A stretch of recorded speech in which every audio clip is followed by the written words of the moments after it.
Hello, everybody. Lovely to be part of your conference. I'm Ruth Mendel, and today I'm going to be talking about the role of speech pathology and how AI can assist speech pathology and language literacy learning in vulnerable communities.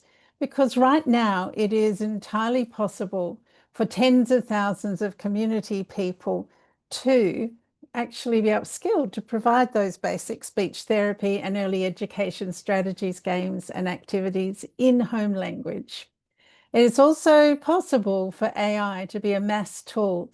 It has the potential to support communities.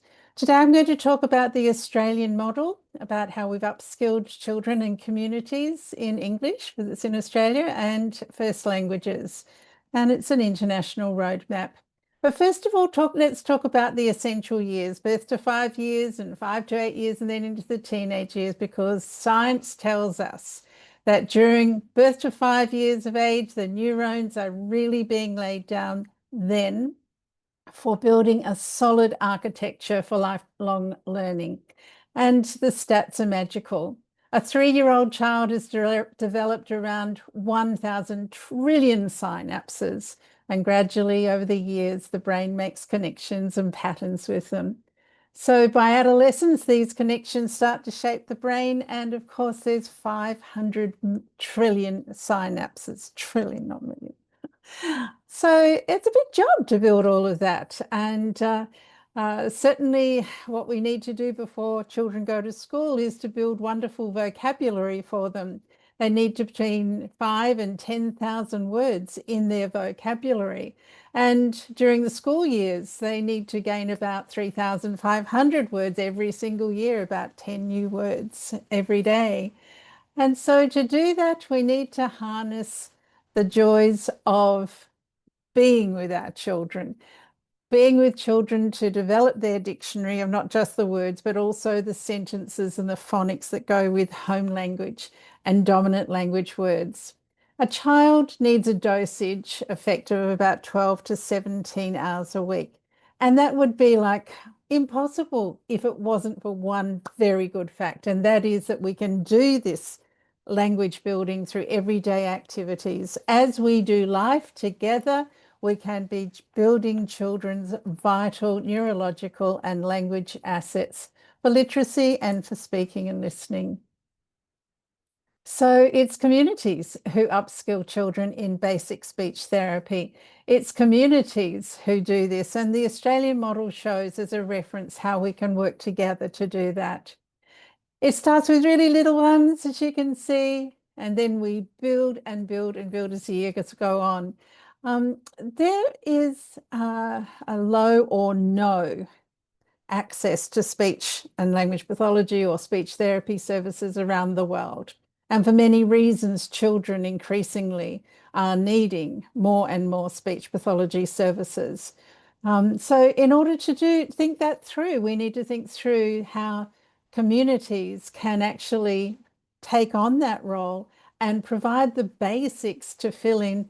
And it won't take over from, professional speech therapy services, but we can actually avoid many children acquiring problems, or as in the Australian model has shown, we can support communities to do the basics. And in the Australian model, the children are thriving, and it's now proven to be a close the gap strategy. It's fun, and we make it fun. And it's sustainable. We've been doing this for many years. When children are empowered to be effective communicators, to read and write, and then to really engage with education and life opportunities, to be able to think maturely, then they really can become, the leaders of the future, and to engage with the digital technology that's so exciting these days. So language development is a science, and I just wanted to put this link up here, one of the most recent articles that you might want to have a look at about the science of language and literacy development. But this is how we think about it. Building information for all is about the two sides of this diagram. On the right-hand side, you've got the arc that says we upskill adults to actually teach children to share language and literacy development resources for their development. And on this left side arc, we need to actually build those home language resources. We then need to share them across to teach them to children and other community members, but we also need to bring those resources down into data sets that we can share with, say, translation apps. Because when you can pair home language with dominant language through this pairing of the translation apps, then that means that people have got access to the information superhighway. And of course, as we're teaching literacy, they're well equipped to deal with the content on it. So early language and literacy program is what we use for that right-sided arc. That's a program that joins speech therapy and education together. It's very practical and loads of resources and lots of mentoring for communities to be able to be the change makers for their own children. And on this left-sided arc, where we build home language resources, we know that we're building practical resources for the purpose of teaching language and literacy. And we're also doing it in home language, which has got the dual benefit of being able to work with the children and build literacy competence in the community, but also then to connect with AI and translation apps. AI's role is to be the navigator, the librarian, the tutor, the mentor, and of course, the translator. So let's have a quick look at the Living First Language platform, which does that home language conversion. And you'll see this is the landing page, and they're the portals of work. We'll do a deep dive into teaching language letters and sounds, and you can see a child looking at the mouth moving here and being able to hear those speech sounds and see those letter patterns in words, and also be able to hear those words in sentences. Then you can see the bilingual and sometimes trilingual multisensory resources where all those literacy resources and concepts are brought into one for storytelling. And then you can download lots of resources for games and activities from whether people are little beginners or whether they're people who are a little bit older. So humans and AI can in fact do this together.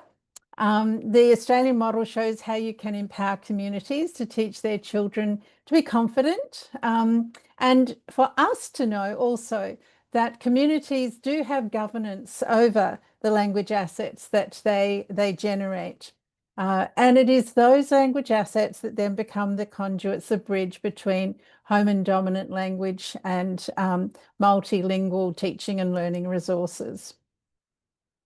So communities can manage those early speech therapy supports. The Australian model shows us that community level language support can be done, and also you can break through the silos across all languages. Please note that the Australian model is a transferable model across global languages. It supports translation app data sets that are required for there to be an interface between home language and translation needs. And of course, it's a roadmap. So today we've talked about how illiteracy bars access to information, but now we can see that it can be available for all. We talked about how home language literacy is a conduit to sustained information access, and now there's a way forward to achieve this. We talked about translation apps needing quality home language assets, and now you can see how we provide that. And we can make sure that no one is left behind, and that early stage speech and language pathology services ensures that all children have the opportunity. As I say, we do this with our engagement model. And I thank you very much for your attention today. If you'd like to continue the conversation, please do contact me. It's lovely to be with you. Thank you for having me.